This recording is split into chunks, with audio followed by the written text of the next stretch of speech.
Muito antes da cruz, antes do suor de sangue, Jesus levou 3 de seus discípulos para um alto monte. Pedro, Tiago e João não sabiam o que estavam prestes a testemunhar. Mas no silêncio daquela subida, o céu se preparava para um vislumbre do invisível. De repente, algo aconteceu.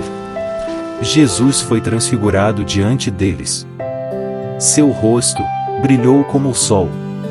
Suas vestes se tornaram brancas como a luz. Era como se o próprio céu se abrisse em plena terra. E ali, ao lado dele, Moisés e Elias, a lei e os profetas, conversando com aquele que era o cumprimento de ambos. Mas então, uma nuvem os envolveu. Uma nuvem densa, viva. Como a que guiou Israel no deserto. Como a que encheu o templo com a glória de Deus. E dela, uma voz ecoou. Os discípulos caíram com o rosto em terra. Era demais para olhos humanos. Naquele instante, a eternidade se manifestava em um corpo humano. Jesus não era apenas um homem. Era a glória de Deus em forma visível. Era o céu, caminhando entre nós. Mas, ele desceu do monte. Voltou à multidão. Voltou aos conflitos. Voltou à estrada que o levaria ao Getsemane. Porque antes da coroa, viria a cruz. Antes da exaltação, a humilhação. Já era quase chegada a hora.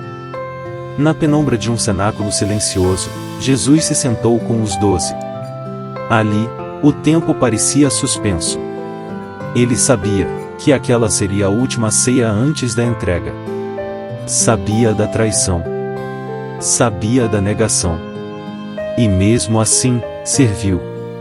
Levantou-se. Tirou o manto. Pegou uma toalha. E ajoelhou-se, diante de cada discípulo. Com água, lavou os pés daqueles homens. Um por um. Pés que caminharam com ele. E que em breve fugiriam dele. Pedro resistiu. Mas Jesus disse: Se eu não te lavar, não terás parte comigo. Ali não era apenas um gesto de humildade. Era uma purificação da alma. Um ensino eterno. Servir é mais poderoso do que dominar. E então, voltando à mesa, Jesus tomou o pão. Ergueu os olhos. Partiu. E disse algo que ecoa até hoje. Depois, tomou o cálice. Mas não explicou demais. Ele queria que entendessem com o coração. Não apenas com a mente. Depois da ceia, o grupo saiu em silêncio. Saindo da casa, cruzaram ruas escuras, passaram pelos muros de Jerusalém. Caminharam em direção ao jardim. O Getsemane. Jesus ia à frente. Havia um peso em seus passos. Como quem carrega o mundo inteiro nas costas. Os discípulos mal podiam imaginar o que aconteceria ali. Jesus parou e disse. E então, afastou-se um pouco. Mais uma vez, sozinho. Na escuridão daquele jardim, Jesus caiu de joelhos. Não era mais o Monte da Glória. Agora era o Vale da Dor. E ele orava. Mas com quem Jesus falava naquele momento? Com o Pai, sim. Mas também com o próprio destino. Com o peso dos séculos. Com o grito silencioso de toda a alma humana que ansiava por redenção. Mas o cálice não foi afastado. Era invisível aos olhos. Porém mais pesado que qualquer humano podia suportar. Era o cálice do pecado do mundo. Do abandono. Da separação. E Jesus suou sangue. Literalmente. Enquanto os discípulos dormiam, o Filho do Homem lutava a maior batalha já travada em silêncio.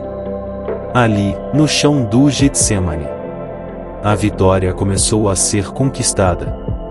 Não com espada, mas com entrega. Ele viu a glória no monte. Foi exaltado pela nuvem. Ouviu a voz do Pai. Mas desceu para lavar pés sujos, para partir o pão com traidores, para suar sangue em um jardim solitário.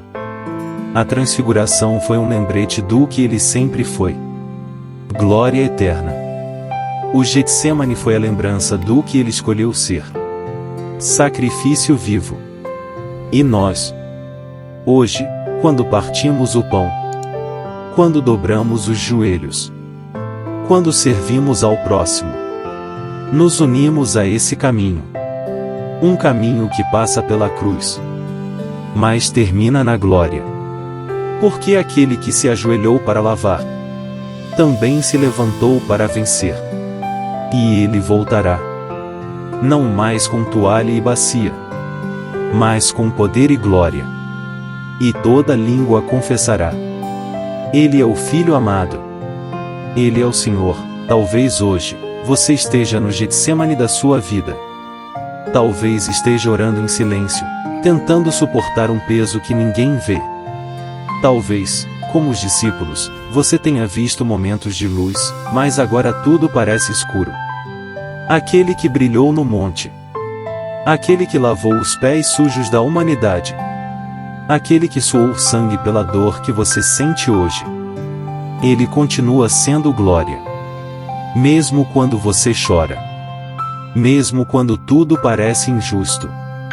Ele conhece o caminho da cruz. E é por isso que ele caminha com você agora. A nuvem ainda cobre. E a voz ainda ecoa. Este é o meu Filho amado. A ele ouça. Mesmo no caos. Mesmo na perda. A glória não se foi. Ela só está te ensinando a andar pelas sombras, para depois te fazer brilhar de novo.